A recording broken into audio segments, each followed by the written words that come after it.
శిఖరాలకు సవాళ్లు, విద్యార్థుల విజయాలు. పూర్తి వివరాలకు చదవండి రేపటి సాక్షి దినపత్రిక.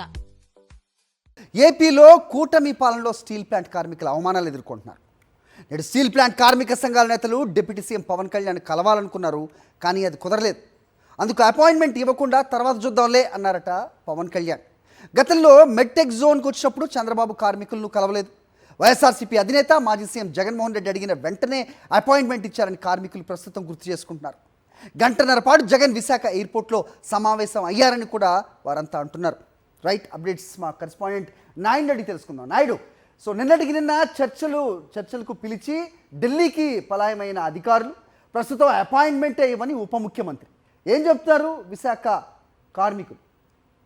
మరి కూటమి ప్రభుత్వం అధికారంలోకి వచ్చిన తర్వాత విశాఖ స్టీల్ ప్లాంట్ ప్రైవేటీకరణ సంగతి, విశాఖ స్టీల్ ప్లాంట్ను కాపాడే సంగతిని పక్కన పెడితే కార్మిక సంఘాల నేతలకు అపాయింట్మెంట్ కూడా ఇవ్వని పరిస్థితి నెలకొంది. ఈరోజు డిప్యూటీ సీఎం పవన్ కళ్యాణ్ కలిసేందుకు కార్మిక సంఘాల నేతలంతా కూడా సిద్ధమయ్యారు. ఈ మేరకు అపాయింట్మెంట్ కూడా అడిగారు. అయితే చివరి నిమిషం వరకు అపాయింట్మెంట్ వస్తుందని భావించిన కార్మికులకు నిరాశ మిగిలింది. ఇప్పుడు కలవలేము, తర్వాత కలుద్దామంటూ కూడా పవన్ కళ్యాణ్ పార్టీ నేతల ద్వారా స్టీల్ ప్లాంట్ కార్మికులకు సమాచారాన్ని అందజేశారు. అయితే గతంలో పవన్ కళ్యాణ్ అనేక సందర్భాల్లో అనేక అంశాలను ప్రస్తావించారు. వాటన్నింటినీ కూడా మరొకసారి పవన్ కళ్యాణ్ వద్దకు వెళ్ళి తమ పడుతున్న కష్టాలను, విశాఖ స్టీల్ ప్లాంట్ ప్రైవేటీకరణ జరగకుండా గతంలో ఇచ్చిన మాట ఏదైతే ఉందో దాన్ని నిలబెట్టుకోవాలంటూ కూడా పవన్ కళ్యాణ్ కలిసి తమ కష్టాలన్నీ కూడా విన్నవించుకోవాలనుకున్నారు. కానీ వారి కష్టాలను వినేందుకు మాత్రం పవన్ కళ్యాణ్ సమయం ఇవ్వడం లేదు. గతంలో పవన్ కళ్యాణ్ ఎన్నికలకు ముందు విశాఖ స్టీల్ ప్లాంట్ కాపాడే బాధ్యత నాది, తనకు ఒక ఎమ్మెల్యే కానీ ఎంపీ కానీ ఉండేలాగుంటే పోరాటాన్ని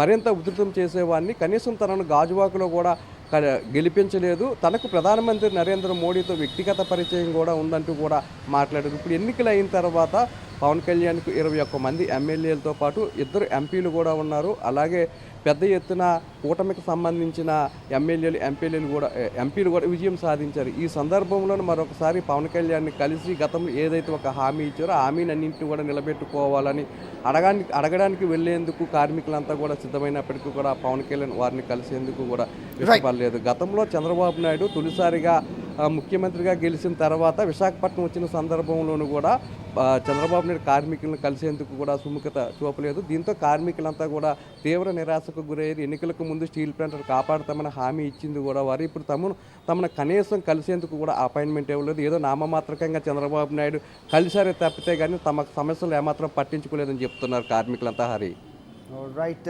నాయుడు.